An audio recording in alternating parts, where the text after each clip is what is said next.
सास ने दोनों बहुओं को सबक सिखाने का फैसला किया। अगली शाम रसोई से बर्तन धोने की आवाज आती है। दीदी, अभी तो हम रसोई में गए भी नहीं, फिर ये बर्तन धोने की आवाज कहाँ से आ रही है? चलो देखते हैं।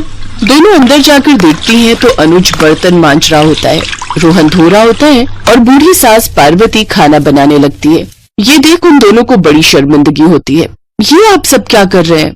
बहू, अब तुम दोनों से तो ना बर्तन धुलते हैं ना खाना बनता है, तो हमने सोचा हम खुद ही ये काम कर लेते हैं ताकि हमें रात की रसोई खाना तो नसीब हो। तुम दोनों जाओ और आराम करो। नहीं माँ जी, हमें माफ कर दीजिए, हमारी रहते आपको ये सब काम करना पड़ रहा है। हाँ माँ जी, हमसे भूल हो गई, हमें अपनी गलती का एहसास हो चुका है। अब से आपको कभी शिकायत का मौका नहीं देंगे। हमारे रहते हमारे पतियों को जूठे बर्तन और माँ जी आपको खाना बनाना पड़ रहा है। नहीं नहीं नहीं, आप सब बाहर जाइए, हम 1 घंटे में खाना बनाकर लाते हैं। अच्छा ठीक है, तुम कहती हो तो रहने देते हैं। चलो बेटा। माँ और बेटी बाहर आकर खूब हंसते हैं और चैनल को सब्सक्राइब करो पहले। हाँ जल्दी करो, मुझे पता है कि आप लोग नहीं करते, वीडियो देखते हो लेकिन सब्सक्राइब नहीं करते। ये लाल कलर का बटन नहीं, इसे दबाओ, जल्दी दबाओ, जल्दी दबाओ, फिर मैं शुरू करूँ। दबा दो जल्दी, दबा दिया, घंटी में दबा देना, ठीक। दूसरे को आंख मारकर कहते हैं मिशन सक्सेसफुल।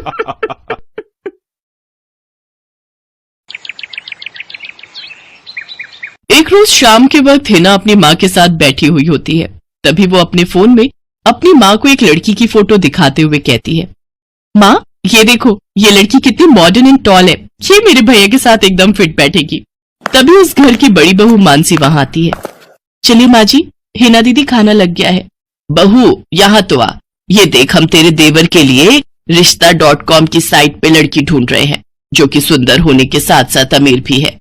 अब तेरे गरीब मायके वालों ने दहेज के नाम पर 1-2 चीज पकड़ा दी बस, इसलिए अब मैं अपनी छोटी बहू अमीर खानदान की लाऊंगी, जो कि भर भर कर दहेज लाए। हाँ, वो अपनी बड़ी बहू को ताने दे ही रही थी कि तभी उसका छोटा बेटा हितांश एक मॉडर्न लड़की के साथ घर आता है।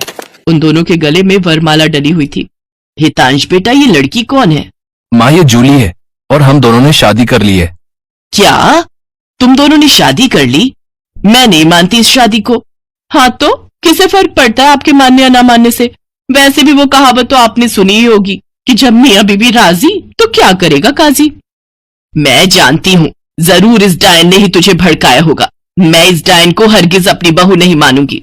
भले ही आप ना मानो, लेकिन लीगली तौर पर मैं ही तो हूँ आपकी बहू। इसलिए अब जल्दी से जाइए और आरती की थाली लाकर मेरा गृह प्रवेश कीजिए। सास बेमन से अपनी नई बहू का स्वागत करती है। जूली हितांश के साथ अपने कमरे में चली जाती है। हे राम, माँ अपनी इस नई छैल छबीली के तेवर देखे, इसके तो रंग ढंग ही अलग है, बड़ा ही घमंड है इसमें। तू चिंता मत कर बेटी, कल इसका ससुराल में पहला दिन है, तुम देखना अगर मैंने भी इसका घमंड चूर चूर नहीं किया तो। अगले दिन सुबह हितांश के पिता यानी जूली के ससुर अपनी पत्नी से कहते हैं, विमला देखो तो, सुबह के 10 बजने को है और ये नई बहू अभी तक अपने कमरे में सोई पड़ी है, और आज इसका रसोई में पहला दिन है और ये अभी तक अपने कमरे में है। तुम रुको जी, अभी मैं इसकी खबर लेती हूँ। नई बहू, अरे ओ नई बहू। कुछ देर बाद जूली वहां आती है। क्या बात है मम्मी जी, क्यों सुबह सुबह इस घर को मच्छी बाजार बनाकर रखा है? छोटी बहू, ये क्या तरीका है अपनी सास से बात करने का? हितांश, हितांश जरा बाहर आना तो। अब क्या हुआ जूली डार्लिंग? तुम चुपचाप से अपने बाप को समझा लो कि वो मुझसे तमीज में रहकर बात किया करे। पिताजी, आपने सुना जूली ने क्या कहा? नालायक, इस दिन के लिए पैदा किया है क्या तुझे कि तू अपनी बीवी का जोरू का गुलाम बन जाए? बस आपसे ही सीखा है पिताजी। जूली की सास खाने की लिस्ट नई बहू के हाथ में देती है और कहती है, ये ले, ये तेरी पहली रसोई की लिस्ट है, आज तुझे ये सब खाना हम सबके लिए बनाना है। और हाँ, उसके बाद किचन की साफ सफाई भी कर देना। सासू माँ, ना तो मैं खाना बनाऊंगी और ना ही सफाई करूंगी। बहू आई है घर में, कोई काम वाली बाई नहीं जो उसे आते ही काम बता दिए। भले ही ससुराल में मेरा पहला दिन हो, लेकिन इस पहले दिन से अब आप लोगों की जिंदगी बदलने वाली है।